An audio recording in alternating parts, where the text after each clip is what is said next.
This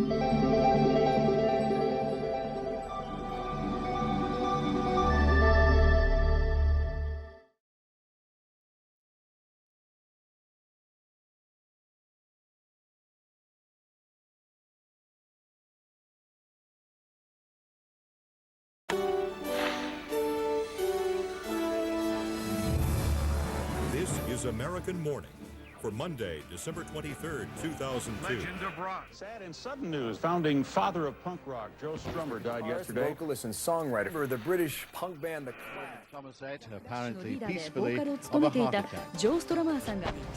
Joey Strummer est décédé hier à l'âge de 50 ans avec son groupe mythique. Now, the times we live in, we need Joe Strummer more than ever. I wouldn't be in a band had I not heard The Clash. Joe, we're going to have your name on screen. Would you like anything under your name? Would you like Mescalero, The Clash, or anything like that? I'd like you to write punk rock warlord, with warlord being one word. White riot, I want to riot. White riot, a riot on my own. White riot, I want to riot. White riot, a riot on my own. Black men got a lot of problems, but they don't mind throwing a brick. White people go to school, where they teach you how to be thick. Everybody does just what you're told to. Nobody wants go to jail.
All transmitters to full.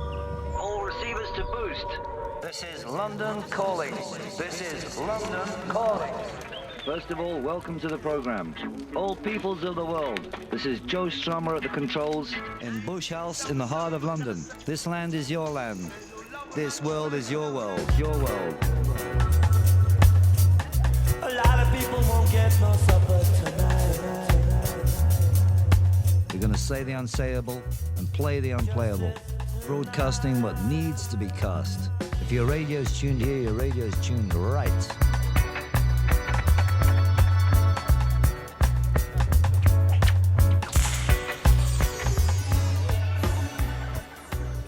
My father was born in India. He only became an English citizen 2 years before I was born. After the war, he came to London and joined the Foreign Office. He was very, very left-wing, which we thought was quite surprising because he spoke like a very pucker Englishman. What on earth Ron was doing being a diplomat was completely beyond me. He questioned everything. My parents weren't musical at all, and I think if I've got any musical tradition, it comes from my mother's side, and she was born on a farm 50 miles south of John O'Groats in a town called Bonar Bridge, which is very highland and very wild. Anna was just this Scottish heather. And the great thing about Joe, he's got those two combinations, you know, of the generosity of Anna and the questioning of Ron. Fries, Turkish delight. My father was posted to Turkey, that's why I was born there.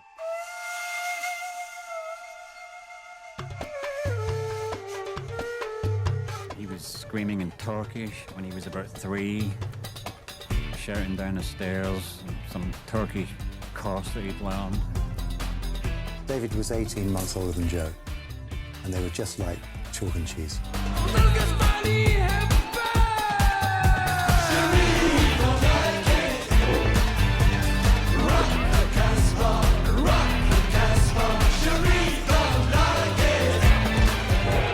My father was then posted to Cairo for 2 years, and then to Mexico City for 2 years. I went to a Mexican school where they spoke no English, and then to Bonn in West Germany. See, I got 'em, see the size, stripped and cleaned before your eyes. Sweet look, fresh and ready to cook. Crawfish. That's a great Elvis Presley and my favorite Elvis tune because it's Got that New Orleans flavor in there, and you can feel the heat on the street. 1960, I believe, was the first time I saw him. Johnny Mello, he was called then. He was obsessed with taking my sister's clothes off. He said to me, let's take your sister's clothes off and hide them in his Uncle John's cupboard, because no one will ever find them in there.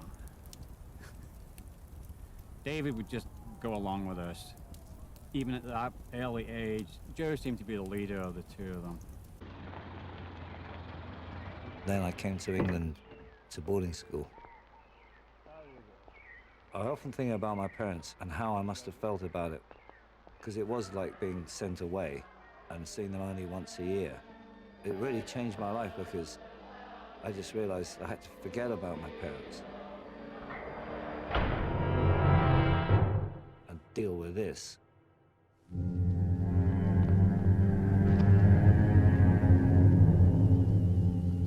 It was a school where people hung themselves. I quickly realized that you either became a power or you were crushed. I had a gang because I realized you had to fight fire with fire. It was either bully or be bullied. I was one of the principal bullies. And there was no protection from anybody or anything. I was happiest at school because I was in charge of my own world. My brother was very shy. He was a little bit older than me in the year above. They used to say in school he hadn't said a word all term. And I was the opposite. I was a mouthy little git. Joe kept himself out of trouble, very cleverly. I mean, we'd all be in the shit, wouldn't we? Most of the time. Joe always... He knew how to handle people, even the people that were trying to hurt him.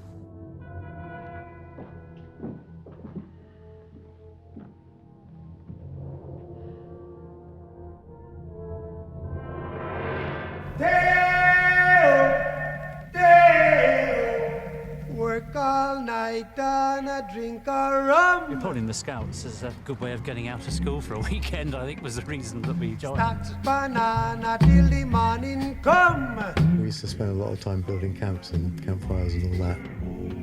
Come, Mr. Tallyman, tally me back. That's Harry Belafonte with a magnificent Deo. Takes me back to the old times.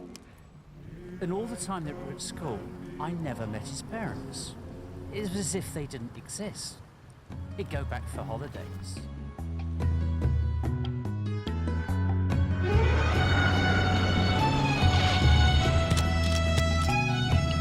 Come in, Africa, you're receiving us. Now we've got Umzike Fani Buthelezi. This is the sort of tune that's like honey to the soul.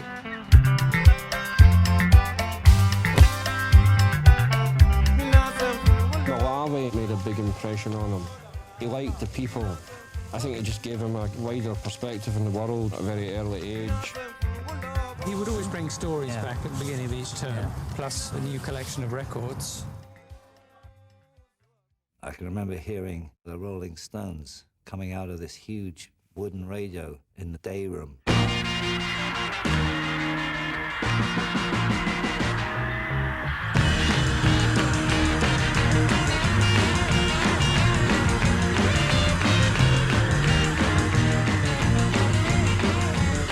The sound was so different from what we were living in our actual day-to-day reality. It was the sound of another world.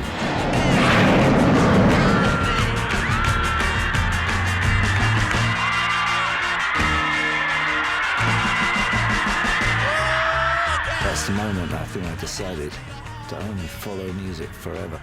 That would be the way to live. I was a lousy student. I was always last in the class. My reports would be really terrible, the worst you can possibly imagine. My relation with my father was even worse. I began to dread seeing him, even the once a year, because the report would arrive in the post, and then all hell would break loose. I would say from my upbringing that authority was something to be avoided if possible, attacked. If you could get in and attack it and get away without being burnt, I would say that was high on the list of priorities.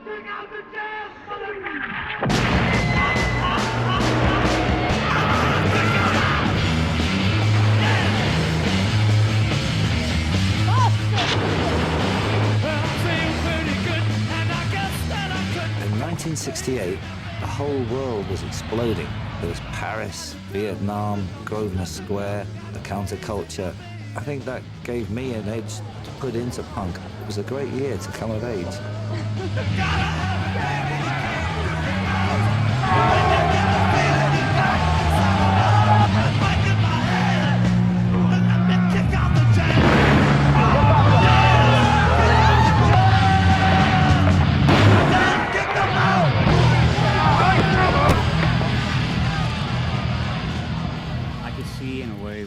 Joe was the way he was, but I could never understand what happened to David. Almost on one day, you walked into his bedroom, and it changed from being a normal boy's bedroom into being black, swastikas and fascism and Mein Kampf, ultra right wing. David just went into Regent's Park one day and took an overdose of pills. And finally went onto this little island. He decided that things weren't satisfactory. Joe had been the first person to see him and had to identify the body, which must have been a terrifying trauma. But he didn't talk about it. I think he wanted to kind of keep a lot of stuff at bay. Just keep it at a distance. I'm the family's unknown boy, golden curls of vanity hair, pretty girls with faces fair, see the shine in the black sheep boy.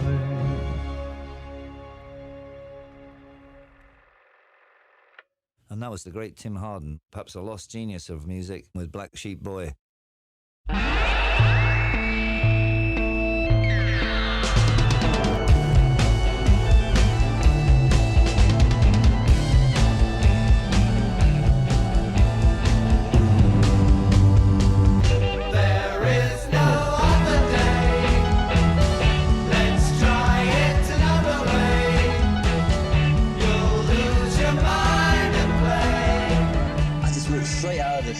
Dead strict environment where you had to really struggle to get out the game and straight into this seething LSD orgy.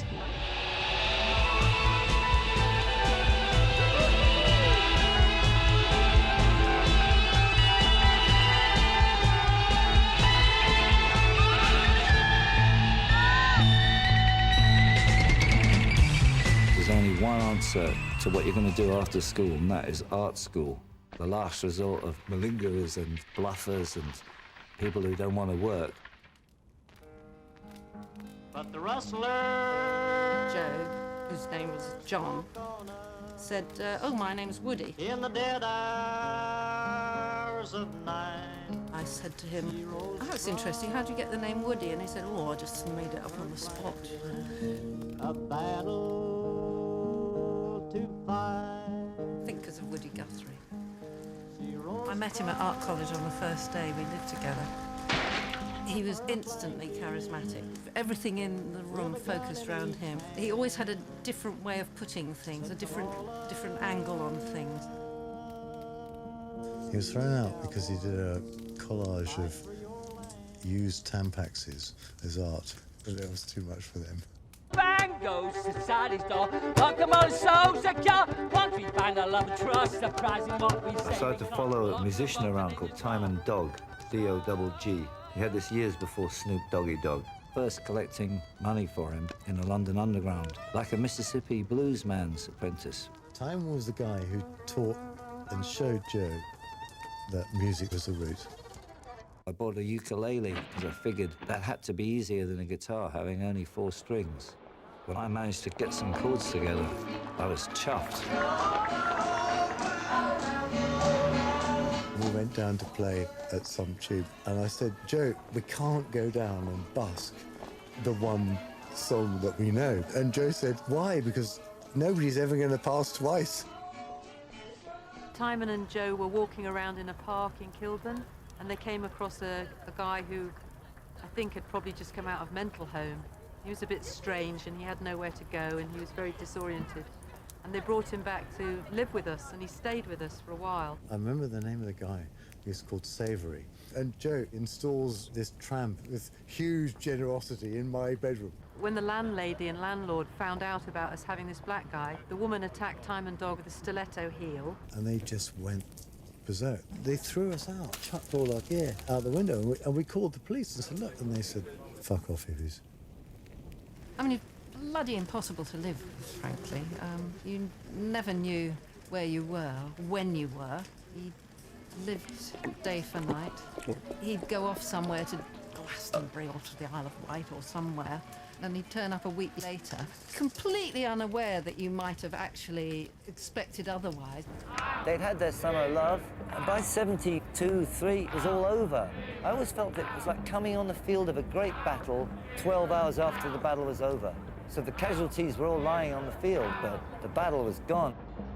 Come on, come on, come on. God has come that train. Come on, come on, come on. God has come that train. Oh, don't you wanna go? He did have a very strong boy's own attitude to things. He'd have this kind of spirit of adventure.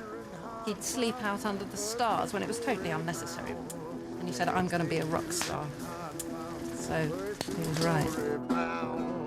Oh, don't you wanna go? That was Bucko White, and it's the syncopation there, all that provided by one man, which I really like.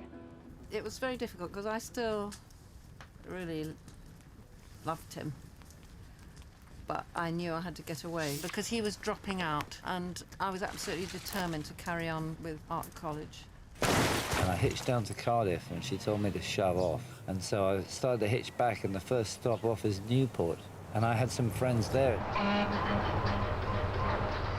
Newport in 1973 was a very working-class town. You had the second largest steelworks in Newport. You had the coal mines still active, docks, there were boats coming up as far as the art college. There's nothing PC about Newport in those days. You'd go out and there'd be sort of punch-ups in the streets. It was a tough place. He'd come down from the south of England, the leafy suburbs, and he'd suddenly found himself in this industrial South Wales town, which was completely alien to anything he'd experienced in the past, but he loved it. He just appeared one day in the entrance hall of the college looking for me. He came with his guitar on his back. I had the feeling that he was getting away from or going to somewhere. He didn't sort of exactly fit in. He used to come back to my bedsit, and we just used to literally sit up all night while I played my records.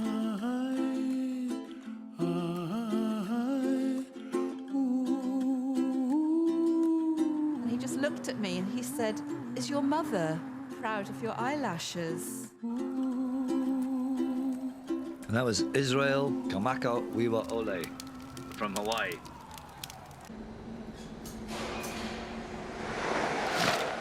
He used to sign on, and he got various jobs. He was working in a carpet factory and a rubber factory, you know, come back with rubber all over his head. He took a job in a graveyard. I wasn't strong enough to dig graves. First morning they told me to dig a grave. When they come back, I'd gone down about 3 inches. He'd got the sack when he was found asleep in the grave. Although I wasn't at the art school, I crashed my way into the art school rock band that became known as the Vultures. Really make it nasty and homemade, you know what I mean? You get loud enough. This is one of the first songs he wrote. Everybody ready? Take 4. I drew a cartoon saying how brilliant we were. Love is sitting here thinking in the sun and rain. I watch 50 cars and I watch 50 planes. Meanwhile, all around me, my affairs generate. And all of those man, they go like the rain. Hotels, cooking others, we're still insatisfied. I'm sorry, says Boy Scout. We conned this Paul Booker to book us into a big blues club type place in Bristol, but the crowd weren't having it. They pelted us with beer glasses. So after that night, I just realized I had to get back to the capital. And now we're going to turn over the controls at the tower here to the great originator of all rap and ting, Mr. Uroy. Let it roll. Instead of fussing and fighting, why not get together and live in one love and one unity, you know? By this time, they had this really huge squat scene rolling in West 9. In 1974, there were rows and rows of buildings all bought up by the council and just left to rot. There were hordes of people in London who couldn't afford to pay rent. There was an estate agents called the Rough Tough Cream Puff Agency, which put out a newsletter of available houses. 1A Portland Road, West 11, access through the back door, has 11 large rooms, but needs enormous attention. There's a basement flat corridor up at number 10 Paris Square, West 11. And at 56 Pembridge Villas, West 11, it's totally corridor up except for the basement window, and we need to sawn through under the cover of convenient bushes. The only thing to do was to kick in these abandoned buildings and then live in them. Joe decided to open up a squat and went down there with crowbars and opened up 101 Walston Road.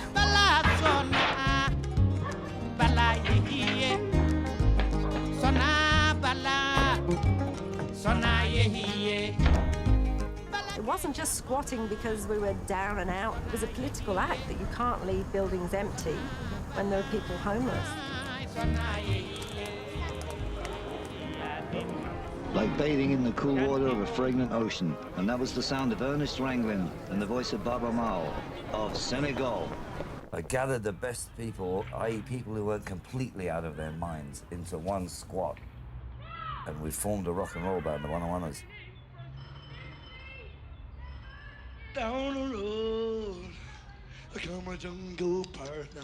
And so a house band got going, and there's about 6 or 7 of us in it. Boy, we were loaded. There were some people running from the regime in Chile. I had a Chilean drummer called Antonio, but when he went on holiday, Richard Snakes Dudansky, he took over after Antonio split. I think he'd heard me banging around when I had a pair of bongos. He said, look, the drummer's gone, we've got a gig in 2 weeks. I thought we could mount an attack on a stage and like actually get paid. They were playing for the scene. That was their contribution. Communal entertainment, initially.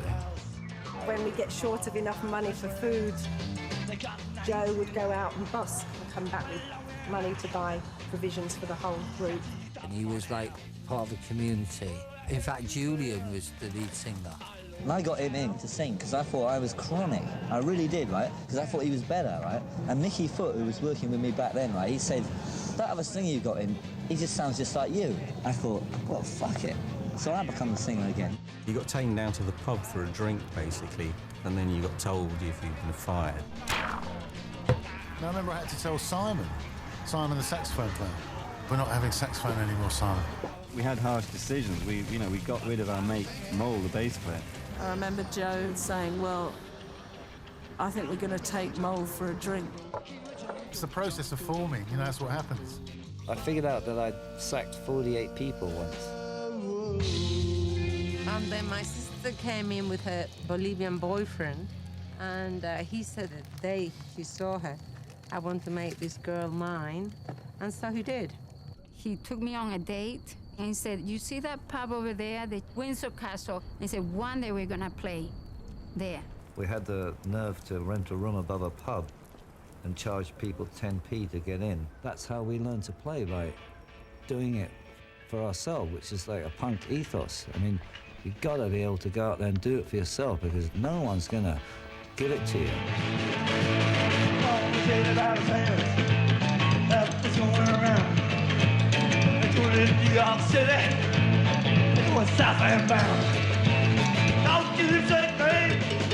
It soon became like a real big mashup. Gypsies would come and rip everybody off. Handbags would be flying out of the window and somebody would be catching them at the bottom. New York town. We were on stage playing and the police raided the place. And they didn't know who to search with all these like filthy squatters and gypsies and God knows what in this room. Mayhem broke loose. We carried on playing to this crazy thing going on.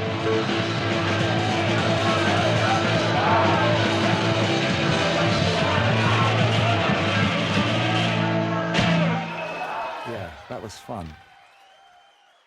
He was never bothered about money, never. Money didn't mean anything to him, but he did like fame. He decided to change his name to Joe Strummer. And of course it was really difficult for everyone because we all kept saying, "Hey, Woody," and he'd just blank you. He wouldn't respond. He'd just say, "I'm not cool, Woody, you know, my name's Joe." Well, it was either that or Johnny Caramello. I think Joe Strummer sort of won, just by a little nose. I still can only play all 6 strings or none, and not all the fiddly bits, which is why I called myself Joe Strummer. Joe was a great inventor of names. He called me Snake Hips Dudansky. I've got no idea where he got it from. He called me Dick the Shit because my Christian name is Richard, and it was Richard the Third, it was Richard the Turd, it was Dick the Shit. I realised that we had to start writing our own material, so I wrote Keys to Your Heart, and I was just overjoyed that it came out good. Well, it's a love song, isn't it? For Aloma. They say love can move 'em out there. Love's gonna be 19.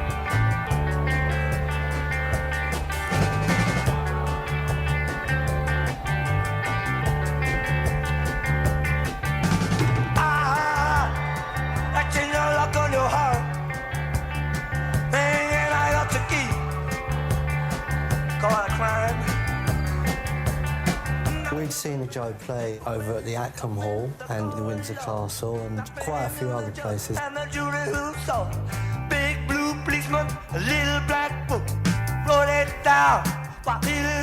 Even members of the Sex Pistols ended up there. They were watching that stuff while I was unaware of them, because it was the only jumping spot in West London on a Thursday.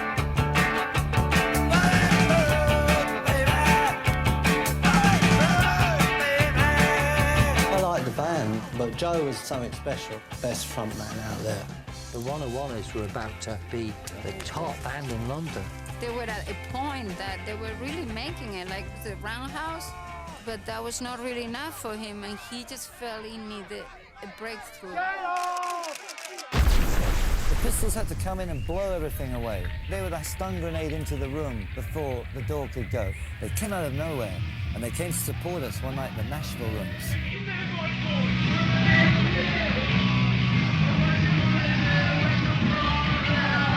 It was electrifying.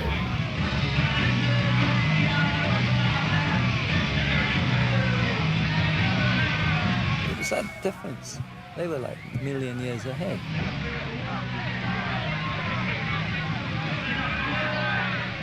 I think Joe was the only one that saw anything in it. They destroyed everything that was going on in town that was completely over the second they came out on stage. I imagine he would have saw us play and then figured, you know, the rockabilly thing weren't working and this was the way to go. And right at that time, Bernie Rhodes walks into the gig. We went to see him at the Golden Lion, all of us. Keith went backstage and went, "Can we talk to you?"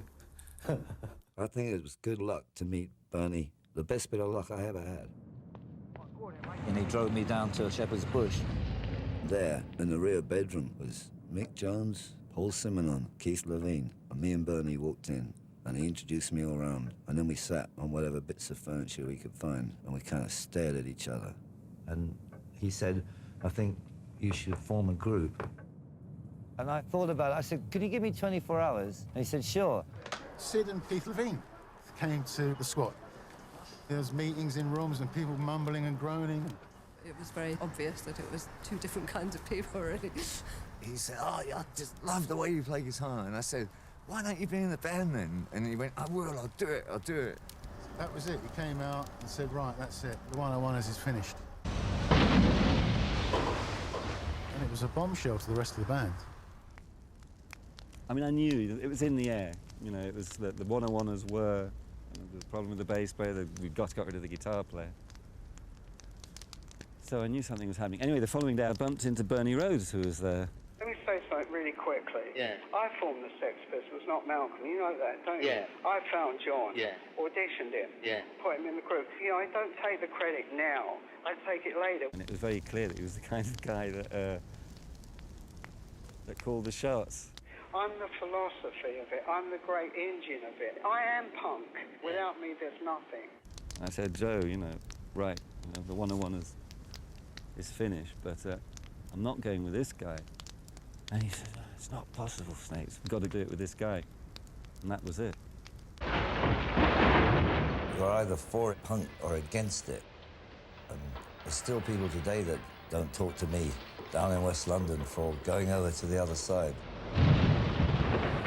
To go on to this new bit of his life, he had to stop associating with us. And that was quite hurtful. It was a bit like walking out on a whole lot of beliefs. The house didn't really last long after that. The day that I joined the Clash was very much back to square one, year zero. It was a bold move for me to jump into something different. Two guys in the back room of a squat in Shepherd's Bush. But I knew, you could tell by looking at them, you didn't even have to speak to them. Mick and Paul were different.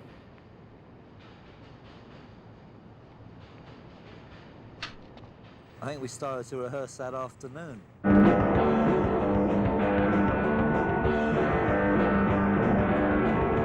Bernie hired a warehouse off British Rail in Camden Town. Sometimes Bernie would come down and throw us out at night and we'd break back in when he'd gone. We were that keen. It was very much being like in a 24-hour gang, you know? We only had each other. I knew I wasn't fitting in, and I wanted to be in the band, and it really got me down because I realised, shit, this isn't my band.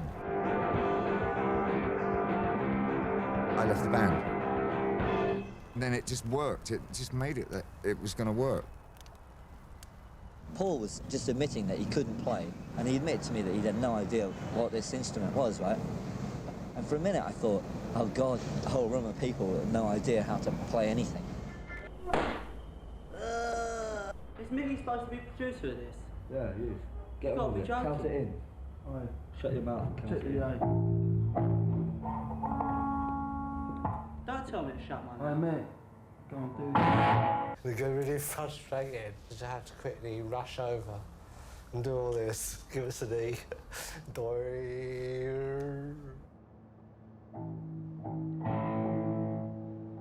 He just picked it up. He could play as good as me in about 3 weeks. One who can really play in the Clash is Mick Jones. More than I'll ever be able to.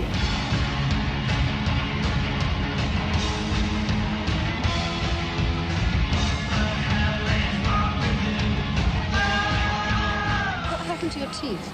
My teeth? Yeah. I've never brushed them. And walking advert for brushing your teeth.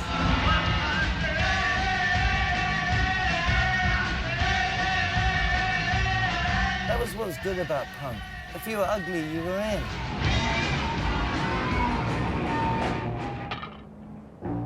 Sounds like low shit. Sounds great to me. At First, we will have to work more and eat less. Look, you know, in the next couple of months, this country's going to have it really hard. Next couple of years, maybe. We ain't started yet, right? But I do believe that if you do it in your own way, you have 2 years of hardship, and I really mean hardship, you might get out of it, all right? I'd been writing with the 101ers, but with no focus or idea what to write about. And Bernie Rhodes said, write about what affects you. The Clash, for me, right, is a chance to get some great words going. And for Mick, he's really into the music, like, he can hear arrangements. You know, he knows what the bass should do, he knows what the drums should do, he knows what the guitar should do. You can hear it in his head, right? I can't hear that stuff. All you have to do is look out there to write a song, really. You know what I mean? It's all out there, isn't it? When I'd see his set of words, the tune was sort of there for me anyway, and I could hear the tune coming out of it. There's the roar of the city. It does sound like our music.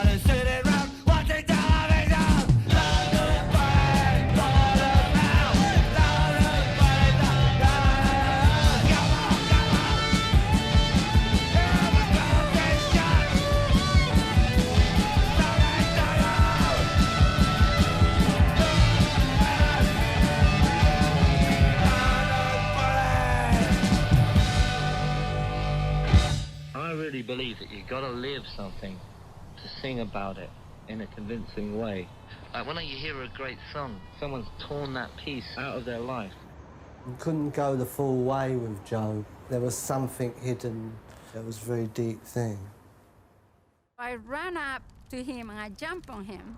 He's with his cool friends and they're all punked up and there's this long-haired hippie girl jumping on him. And so he was kind of different, like a little awkward, and we never were like that. We were always very close. He was just very different, like trouble, and like serious, you know. He said, these hippies are all farts, smoking pot and all that, and so I changed. He had encouraged me to be in the Slits. He was showing me how to play the drums. He was supportive, but very soon it became not a good thing between us.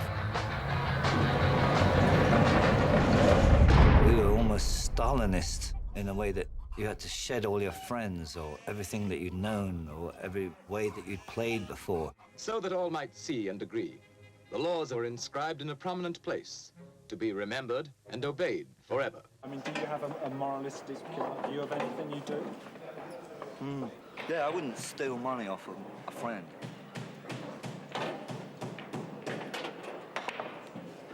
But I'd steal his girlfriend. Right.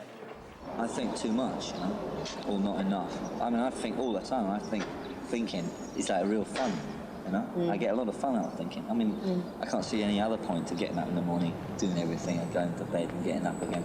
It's just the thinking that makes it a point to it, you know?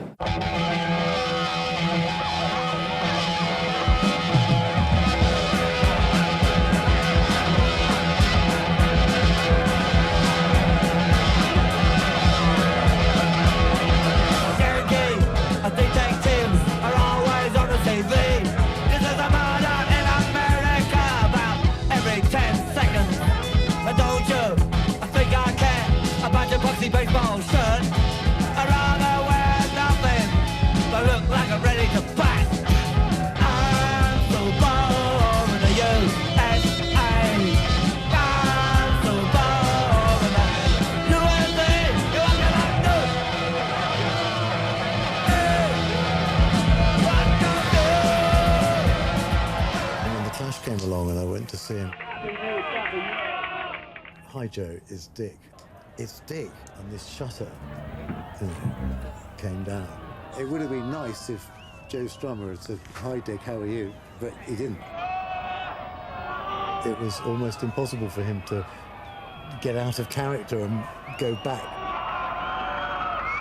The next chapter had started. The only way you can really change anything is if you don't repeat your mistakes or other people's mistakes, right? So I can look back at Jagger and all that lot, right? And I can really pick their mistakes out quite clearly. And I'm determined not to repeat those mistakes.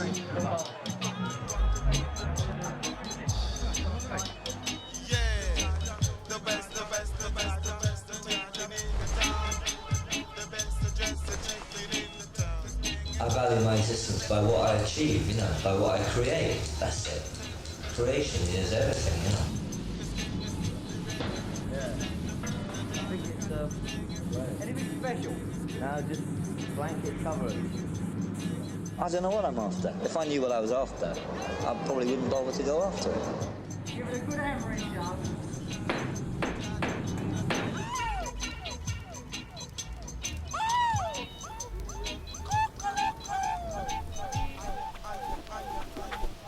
And this is Joe Strummer's London Calling on the World Service, coming out of one of these basements we have here in London, throbbing in the summer heat. That was Best Dressed Chicken in the Town by Dr. Alimantado.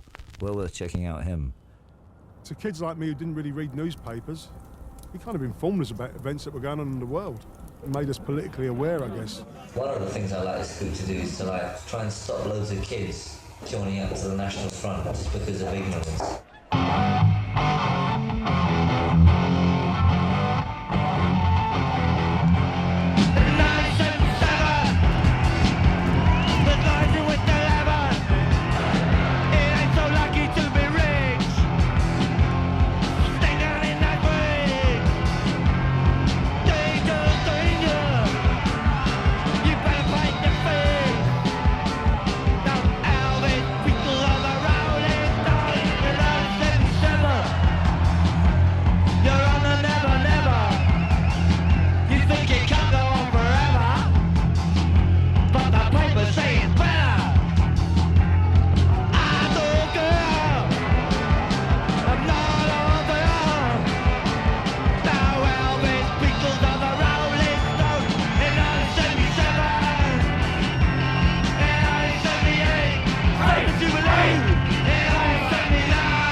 Big Brother really is here.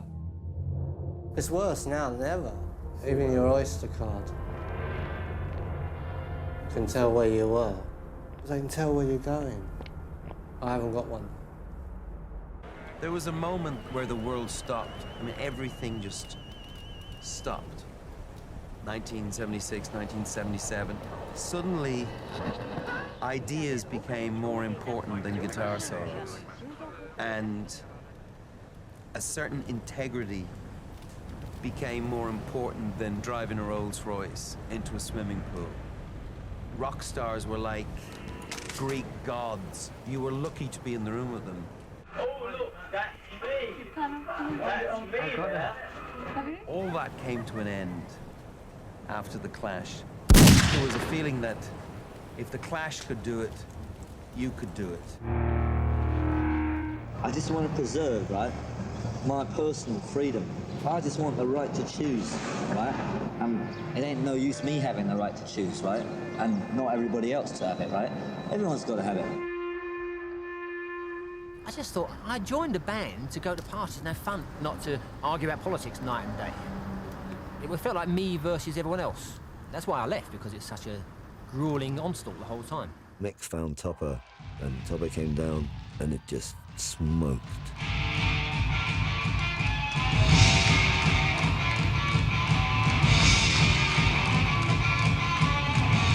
It wasn't the sort of music I was into. You know, when punk first started, it was against all the music that I was into. And I thought, well, I'll join, make my name, and then move on to play proper music. Paul said, we've got to cut your hair off. Then Joe said, we've got to dye it. I went home to my wife, right? I left her in the morning with long hair and flares, and I went home with short, spiky blonde hair and zips. And I called him Woody for some reason. I know the reason, OK? He had little pointed ears at the top, and I thought he looked like Woody Woodpecker. Now, I didn't know that he'd been called Woody in before. And I said, "Oi, Woody." And he went, "Don't ever fucking call me that." And I thought, God, he's sensitive.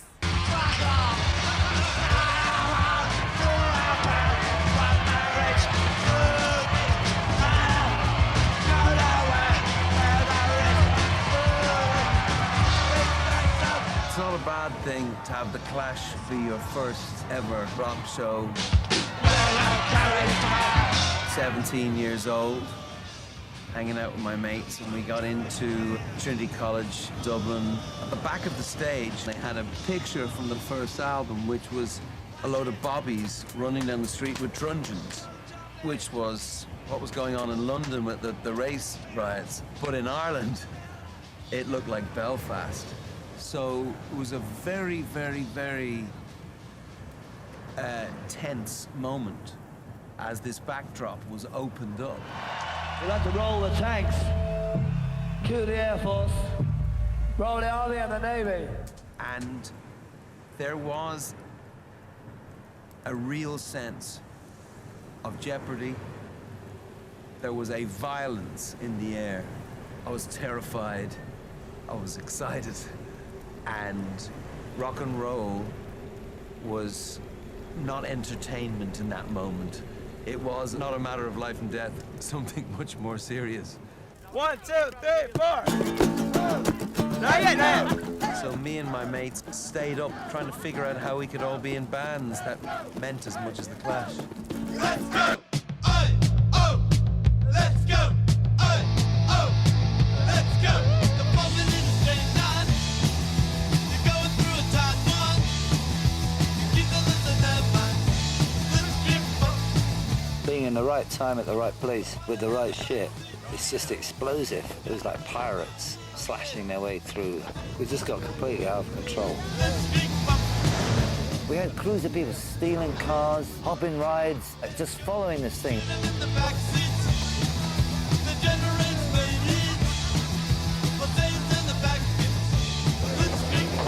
I remember once a local TV station came to shoot us in the dressing room before the show. We always used to let people in because, hey, the audience were our friends, you know what I mean?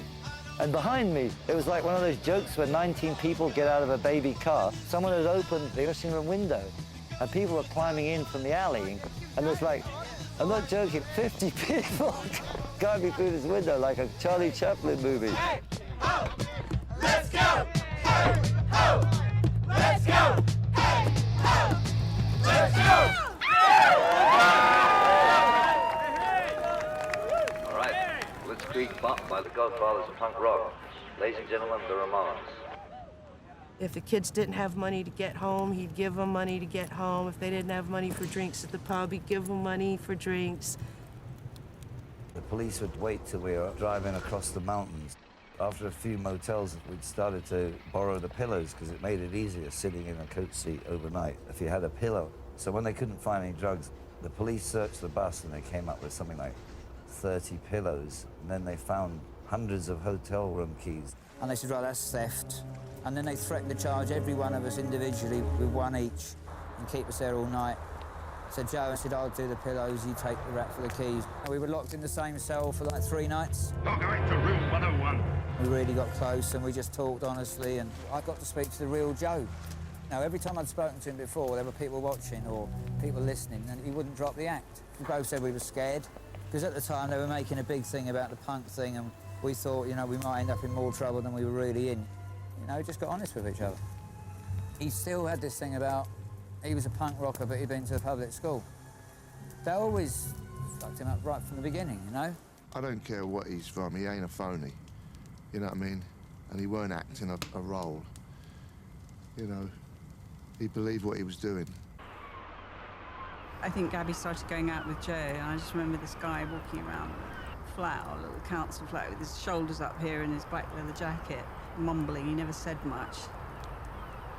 They moved to Ladbroke Grove. I'd go there, and then I got to know Joe. He was a great host. He was a brilliant host, making sure everybody had something to drink and chairs to sit on. Coming from a family of diplomats, he'd been taught, you know, to bring out the cocktails for other guests when he was staying with his parents. Hey, Mick, you want some LSD? Have free. Yeah. You want to really get out there. I definitely believe, because of punk, that you can have whatever you want. You know, you say, fuck off, this is what I think. But I definitely think that's what formulated me as an artist. I was the Clash fan. I seen them in '78, they came and played at the Apollo and there was a riot. The Bouncers were big Glasgow thugs who really hated the punks. Clash had to keep stopping the gig. I couldn't sing if I felt that people were being brutally mistreated. They're fucking dancing! All right, dancing, you're smiling! I really loved them because they stood up to the Bouncers. The audience are your friends, and you know better than them. We were one with the audience. You should never feel above anyone. Go to jail!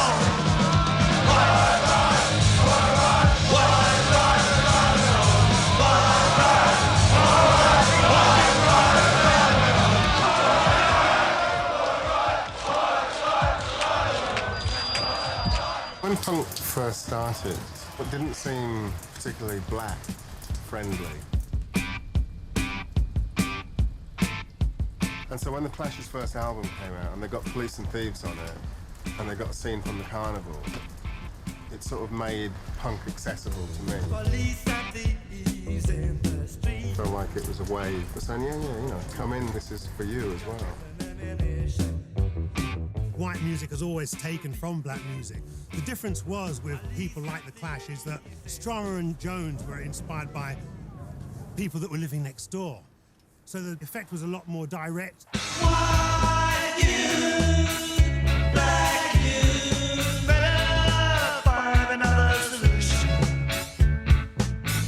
I remember saying you can't hear the words. But the words are really great, man. Really great, and you can't hear them. Don't you think that's ironic?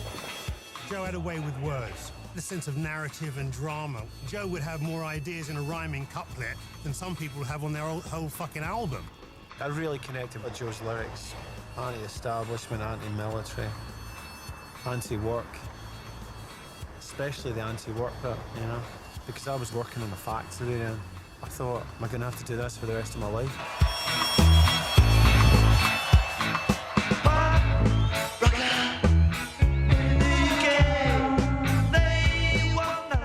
This is why we came up with so much idealism, because we figured we was going to need that much to combat a situation like being rich and famous. All I had was those boats. I had to do something with them, right? I did as much as I could. No, I used to consider Bernie as a pain in the ass. He always just seemed to be stirring it up. He always wanted trouble. Joe, I didn't realise, was such a coward, right? Nick, I didn't realise was such an egomaniac. Paul, I didn't realise was such a pussy whip guy. And the other one I couldn't stand. He called me, what was it? Provincial tosser. Because I came from Dover. Bernie got sacked. All of a sudden we were on our own, as if like Daddy had gone away. And I think this is where we proved ourselves. We stayed in some shithole in Pimlico for 5 months. We were in trouble. We'd lost our management. We just sat there every day and wrote and wrote. And we got that thing down so good, we ran into a studio, we knocked the whole thing off in like 3 weeks and 2 days. London calling to the faraway towns. Now war is declared and battle come down. London calling to the underworld. Come out of the cupboard, you boys and girls. London calling, now don't look to us. Phony Beatlemania has bitten the dust. London calling, see we ain't got no swing except for the ring and the truncheon thing. The ice age is coming, the sun's zooming in. Meltdown expected, the wheat is going thin. Engines stop running, but I have no fear, 'cause London is drowning. I live by the river. At the time I was living right by the Thames. I was following a lot of the doom prophecies. You know, the scientists having the big arguments about who's right and who's wrong. One lot was saying the ice age is coming, and then another lot was saying we're going to collide with the sun, making you feel like I'm just an ant, is it worth living? Then they were going on, but you better watch out down there on the Thames, you're due for a flood on the spring tide, and you're all going to drown. I was cheering myself up by putting all these ridiculous things into one basket. Played it to Mick, and he said he loved the song. He tapped the lyric sheet with his finger. He told me to write the message that we were going to call out around the world. It needed to break out and reach America. Now get this! London calling, yes, I was there too. And you know what they said? Well, some of it was true. London calling at the top of the dial.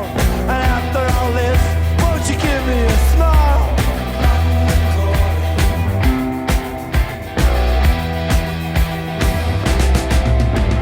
I never felt so much alike.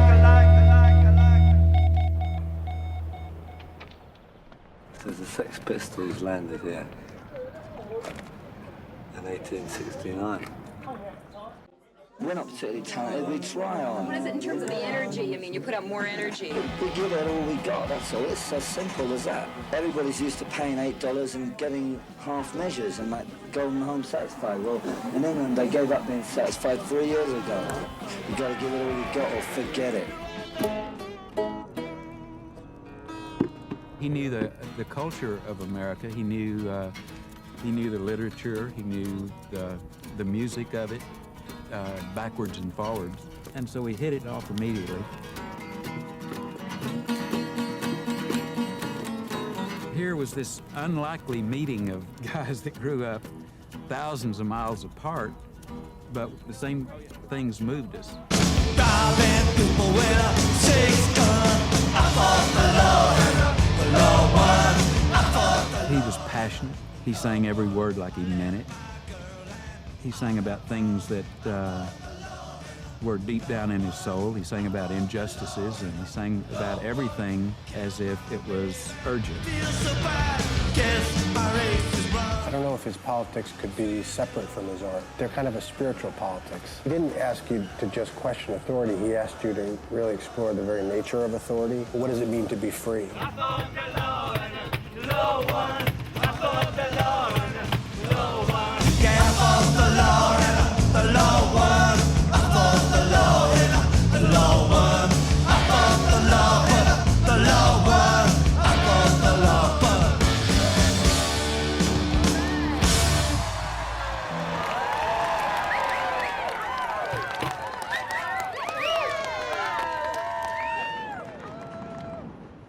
I suppose the initial effect the Clash had on me was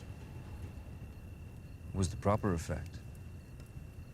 You know, you were experiencing a sincerity, not only in the lyrics, but in the music as well. You know, there was a truth in the attack.